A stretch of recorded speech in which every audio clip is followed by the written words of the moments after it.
Water covers more than 75% of the Earth's surface. Even though humans have mastered travel over these vast expanses, every day an aircraft has to ditch. If you ever have to ditch, you will be faced with one of the most inhospitable environments on Earth. Being properly equipped and prepared is the best way to increase your chances for survival. For training purposes, we will concentrate on the hazards that are unique to open water survival. An important fact to remember is that a survival situation begins at the time of an in-flight emergency. Once it is apparent that ditching is inevitable, you should operate as though you are in a survival mode.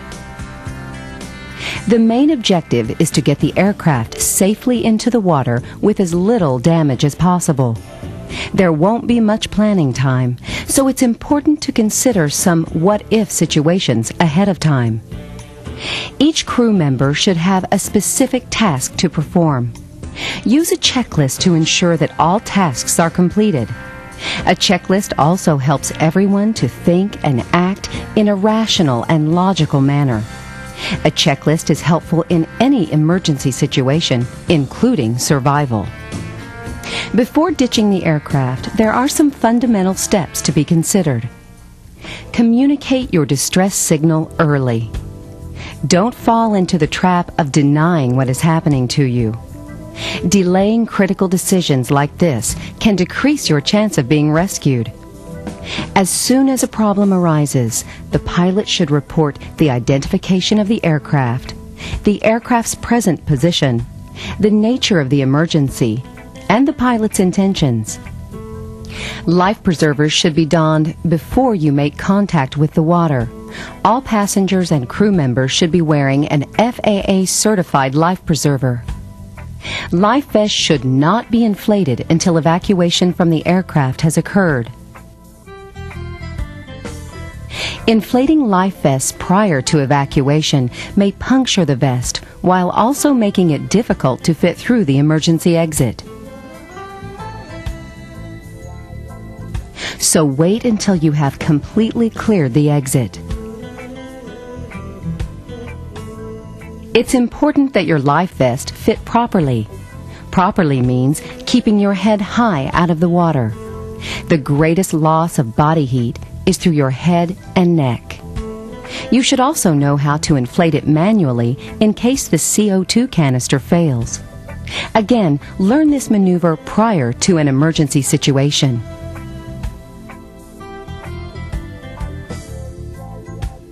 The next step is to remove hatches or establish an emergency exit. If you know you are going to crash onto the open water, prop open a door or window or remove a hatch. Once in the water, the pressure may prevent you from opening any exits. Also, upon impact, the airframe may twist and warp. If this happens, doors or hatches may be impossible to remove. All loose items should be stowed. Anything that is not secured could become a projectile. This also means you if you are not wearing a safety restraint. Make sure that you and all crew members are strapped in with the proper safety restraints. Locate and secure survival gear. Secure all survival gear near the emergency exit so you can access it quickly. Before we discuss survival techniques, let's review the principles of successful ditching. Wind direction. With smaller aircraft, wind is a primary consideration. At nighttime, it may be impossible to tell the wind direction. White caps on the ocean will give you some indication. Sea conditions. When ditching an aircraft, look below at the wave patterns on the water's surface. Try to look for the primary swell. Primary swells are described as large swells with some distance between them. Large swells become your primary targets for landing. Land parallel with the swells if you can, and on the top or back side of a swell. At all costs, avoid the face of a swell. You may also see secondary swells. These are created by winds and may run a different direction than the primary swells. Touchdown during ditching should be at the lowest speed possible. It should be a rate of descent that permits safe handling and optimum nose-up attitude on impact. Once impact is made, there is little a pilot can do to control a land plane on the water. If your aircraft has retractable landing gear, keep the gear up and belly skid into the water. Be aware that high-wing or low-wing aircraft with non-retractable gear have a tendency to flip in the water. Because of this, it is important that you maintain a reference point inside the cockpit so you will know where the exit is after impact. This is much more difficult than you may realize. The best way to prepare for this maneuver is to practice it in an aviation dunk trainer. As soon as the aircraft stops, evacuate. Check all crew members and assist any injured. If time and conditions permit, gather as much survival equipment as you can. Next, locate the raft and get it out of the aircraft. The first person out of the aircraft should inflate the raft, making sure it is moored to the plane. Those exiting the aircraft should use the mooring line to get into the raft. This means getting into the water. The raft needs to be away from the aircraft so that it does not become punctured from the metal debris. The mooring line will break away from the aircraft as the aircraft begins to sink. It is best to be moored to the aircraft as long as possible. Once in the raft, ensure that all crew members and passengers are present. There are several basic raft actions that must be accomplished. One individual should assume command. In accordance with international law, the pilot in command will continue to be in command on board the raft unless he or she is injured or prefers to appoint someone else to that leadership role. Retrieve accessory container tied to raft. This container will typically have items to help keep your raft in good repair. A hand pump, repair plugs or patches, a bailing bucket and sponge, a sea anchor, and first aid kit are just a few of the items located in this container. This kit should be closed and tied to the raft. Retrieve hand pump. Keep the raft cells fully inflated, as this will help the raft to be more rigid and stable. Dry the raft using the bailing bucket and sponge. If the inside of the raft gets wet with seawater, it will be very uncomfortable for all the occupants. Bail out as much water as possible using the bailing bucket and dry the raft using the sponge. Inflate the floor. This will make the raft more rigid and stable, as well as providing additional insulation from cooler waters. Check the sea anchor for proper release. A sea anchor will reduce drift and increase stability of the raft. The length of line should be adjusted according to the condition of the seas. Usually, it is best to keep the sea anchor line long. Adjust its length so that when the raft is at the crest of a wave, the sea anchor will remain in the trough. Keep survivors distributed evenly and low in the raft. This will help to prevent your raft from capsizing. To prevent from falling out, no one should sit on the top or edge of the raft. Secure and adjust the canopy. Overhead protection from the hot sun and a barrier from the cool sea is a must. A protected environment can be provided by utilizing the raft's canopy. Protection is essential in helping to maintain the body's core temperature. If available, activate the Emergency Locator Transmitter, or ELT. Once activated, allow it to run continuously. Otherwise, to potential rescuers, it may seem that the ELT was activated accidentally.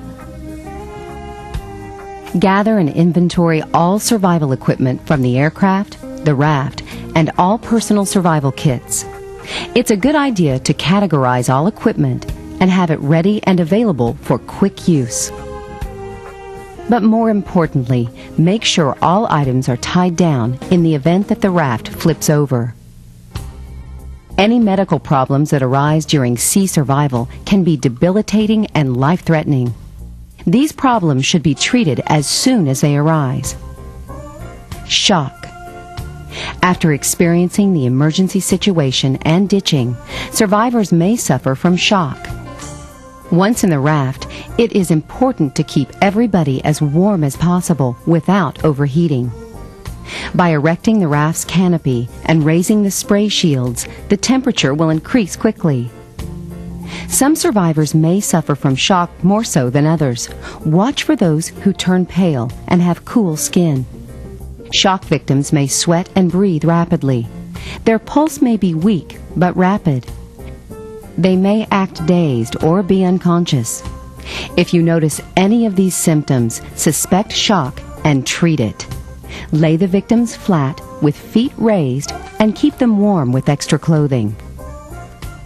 Saltwater sores.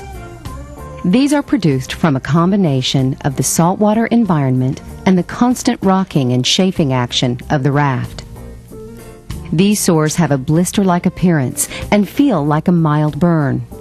Do not open or squeeze these sores. Apply an antiseptic and try to keep the affected area dry. Immersion foot, trench foot.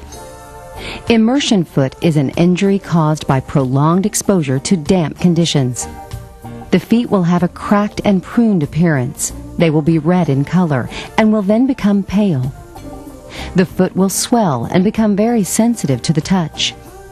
To prevent this problem, keep your raft and feet as dry as possible. Never wear wet socks for long periods of time. Use body heat to dry them. Promote good circulation in your feet by wiggling toes and ankles. Do not wear tight-fitting shoes. Immersion hypothermia. Hypothermia is the cooling of the body's core temperature. With immersion hypothermia, the rate of cooling is greatly accelerated. Seawater freezes at 28 to 29 degrees Fahrenheit. Water near icebergs is usually this cold. A person who comes in contact with water at such temperatures goes into an immediate form of shock. Upon submersion, smaller blood vessels and capillaries contract, causing the blood pressure and heart rate to increase. The victim will be unconscious in 7 minutes and could die in 20 minutes if not rescued from the cold water. Many individual factors affect survival time in cold water: age, body size, energy levels, and type of clothing. All of these do influence survival time to some degree. The University of Victoria, British Columbia, conducted a study to establish the correlation between water temperature and potential survival times. Subjects in this study were wearing life jackets and light clothing while remaining motionless. Swimming may seem to be the best way to keep warm in the water, but this is not the case. As a person swims, blood circulation increases in arms and legs, bringing more blood in contact with cooler water. As the blood cools and continues to circulate, it lowers the body's core temperature. Also, when swimming, cold water is continuously being circulated outside the body, accelerating hypothermia. Studies have shown that swimming cools the body 25% faster than just remaining still. The average person can swim about 0.85 miles in 50-degree water before becoming incapacitated. As a general rule, if water temperature is 50 degrees or below and you have a flotation aid, don't swim. Instead, go into a fetal position and conserve your body heat. By remaining motionless in cold water, it will also heat the water around the body, which will help to insulate your body against the colder water. But if the raft is 100 feet or so from you, should you swim for it? Common sense would say yes, but this is going to be a judgment call. Dehydration. Water, water everywhere, but not a drop to drink. This old saying holds true even in an open water environment. Finding drinking water to fight dehydration while stranded at sea will be a challenge. You may find packaged water in the survival kits, but not in great quantities. The primary precaution to remember is that you should ration your sweat, not your drinking water. If there is water, drink it. It's better to have it in the body where it's doing some good. The temptation to drink seawater must be avoided. It could be lethal. Seawater is not a substitute for drinking water. If you drink seawater, you also consume large amounts of raw salt, which eventually poison the body's cells. The only safe substitute for drinking water is rainwater. Keep a lookout for rain showers. Prepare rain catchers, whatever you can find to collect rain, and have these ready for quick use in the event of a quick rain shower. In your raft accessory kit, you will find a reverse osmosis pump. This pump brings in seawater and removes the salt water from it, purifying it for consumption. By simply pumping 1 stroke per second for 1 hour, you will receive 1 quart of potable water. The sea is the greatest source of food on Earth, but as a general rule, do not consume any food unless there is ample drinking water.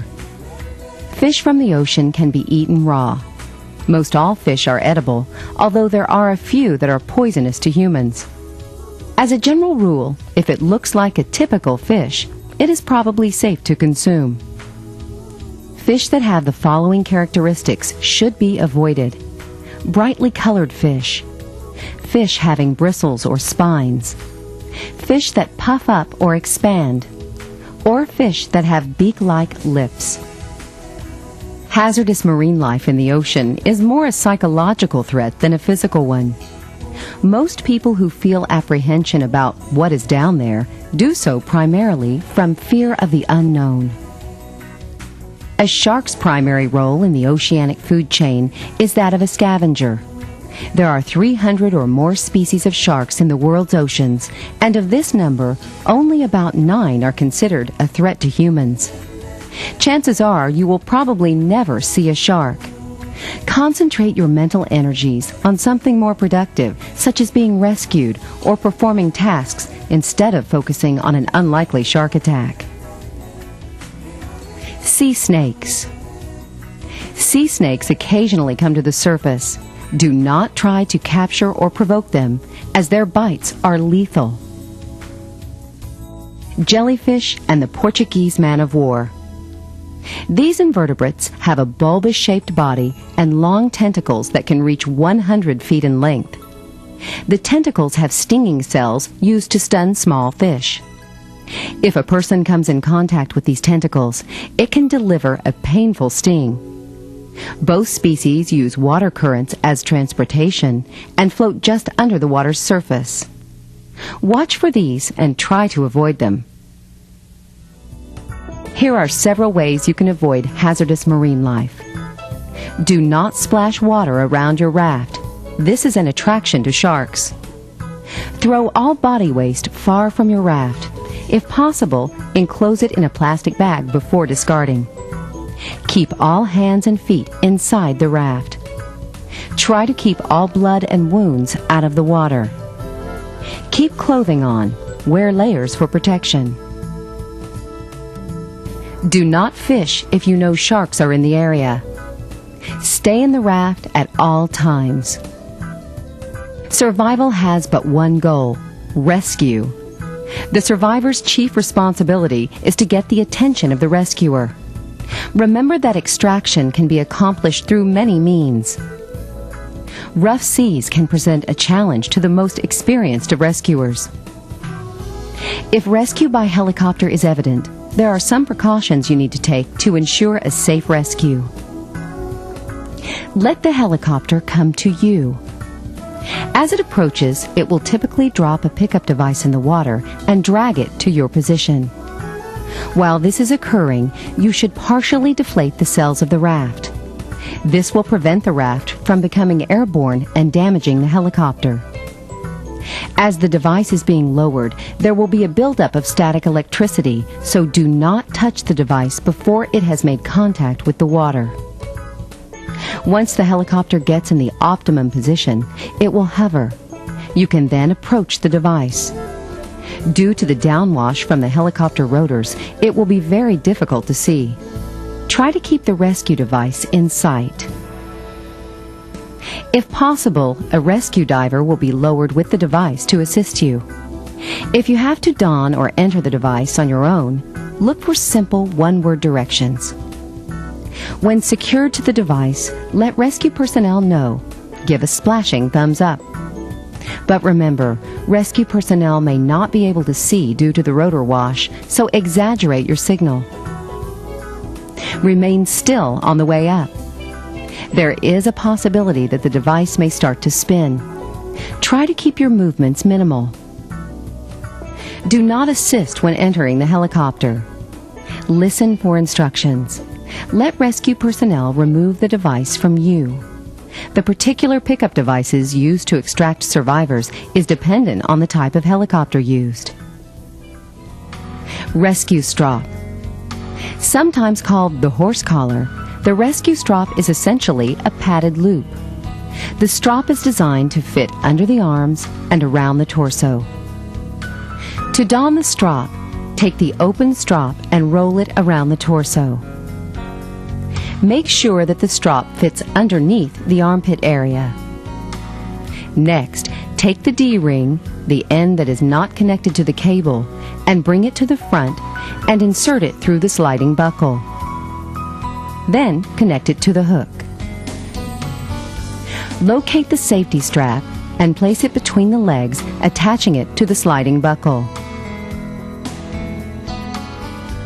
The safety strap should remain loose and not fit tightly. Prepare for ascent. Make sure that the cable and hook are in front of your face. Cross your arms on your chest and turn your head to one side.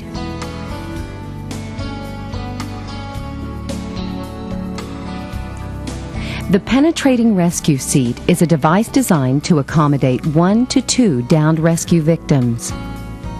The device is lowered with the seat arms in the closed or up position. Upon reaching the rescue victim, the seat arms are open to the down position.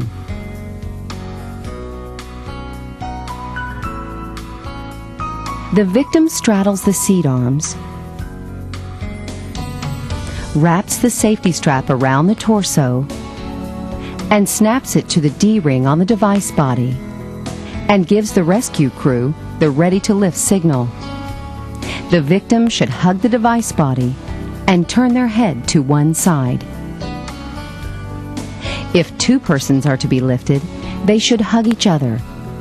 Those being lifted should not attempt to separate from the device unless assisted by rescue personnel. Rescue basket or Stokes litter. In the event of rescue involving untrained civilians at sea, a rescue basket or Stokes litter may be used. The procedure is safe and simple. The survivor climbs in, lies or sits down, and is then hoisted out of the sea. It is imperative that extremities remain inside the basket or litter. If the basket swings into the helicopter or door frame, injury could result. Hopefully, you will never be faced with an open water survival situation. But don't take the attitude that it can't happen to you. Being prepared will increase your confidence, and it could save your life. If you're not sure about what you need or what to do, take the time to learn. There are excellent resources available on survival techniques. Share your knowledge and skills with others who fly with you. You'll then have the best chance for survival, not only in open water, but in any unfortunate situation.